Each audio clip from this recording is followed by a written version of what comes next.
Matin.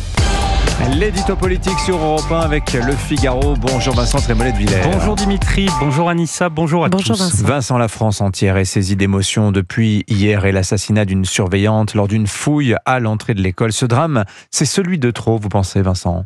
Que vous dire Dimitri? Que peut apporter l'analyse ou le commentaire après cette mort terrible? On peut exiger plus de sécurité, mais l'assassinat a eu lieu en présence de gendarmes dans l'établissement. On peut recommander plus de bienveillance à l'école, mais l'élève qui a commis le crime au collège Françoise Dolto, tout un symbole, était ambassadeur harcèlement. On peut, comme l'ont fait quelques esprits pressés, cibler le laxisme des juges et l'immigration anarchique. Il est français et inconnu des services de police. On peut installer des portiques au collège, de la reconnaissance faciale dans les écoles primaires, fermer les réseaux sociaux, les usines de Laguiole, d'Opinel ou de couteaux de cuisine. Cela ne suffira pas. Je vais vous dire les choses très franchement, Dimitri. Je ne sais pas ce qu'il faut faire. Et pourtant, ce serait de la lâcheté de renvoyer ce drame dans la catégorie du fait divers inévitable et inexplicable. Même Emmanuel Macron, qui depuis 8 ans s'acharne à ne pas voir ce que tout le monde voit, ce que tout le monde vit, a eu les yeux qui se sont grands ouverts. Autour de ce drame se cristallise quelque chose comme un vertige. Le vertige que provoque une société qui n'en est plus une, à force de dislocation et d'affaissement.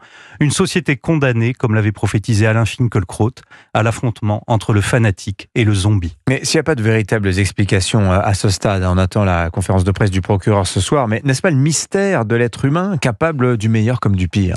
Un homme, ça s'empêche, disait le père d'Albert Camus. Sur cette seule phrase, un homme, ça s'empêche, repose toute notre civilisation. La famille, l'école, la culture, la police, la justice sont là pour que l'homme s'empêche.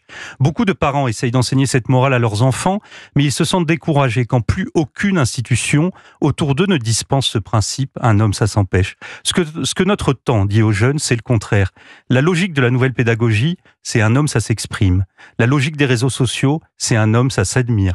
La logique de la justice, c'est un homme, ça s'excuse. La logique de la consommation, c'est un homme, ça se gave. La logique du gauchisme culturel, c'est un homme, ça s'indigne et ça pleurniche. La logique du wesh alors, c'est un homme, ça se révolte et ça casse tout.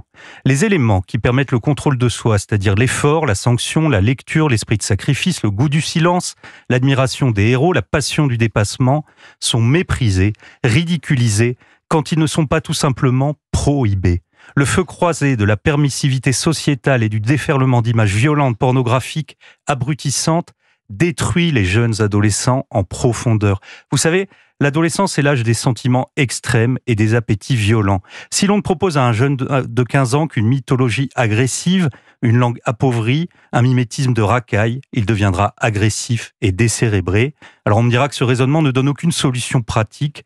Tous les ministères et les cabinets de conseil regorgent de considérations pratiques, mais c'est un esprit qui doit souffler pour espérer changer les choses. J'ai du mal un peu à vous suivre Vincent, de quel état d'esprit parlez-vous? Du contraire du nihilisme qui traverse notre jeunesse, c'est-à-dire l'enthousiasme d'être héritier d'une histoire millénaire, d'une géographie sublime, d'un patrimoine à couper le souffle, c'est-à-dire le scrupule qui doit tourmenter celui qui a la charge de transmettre ce savoir-être façonné par les siècles.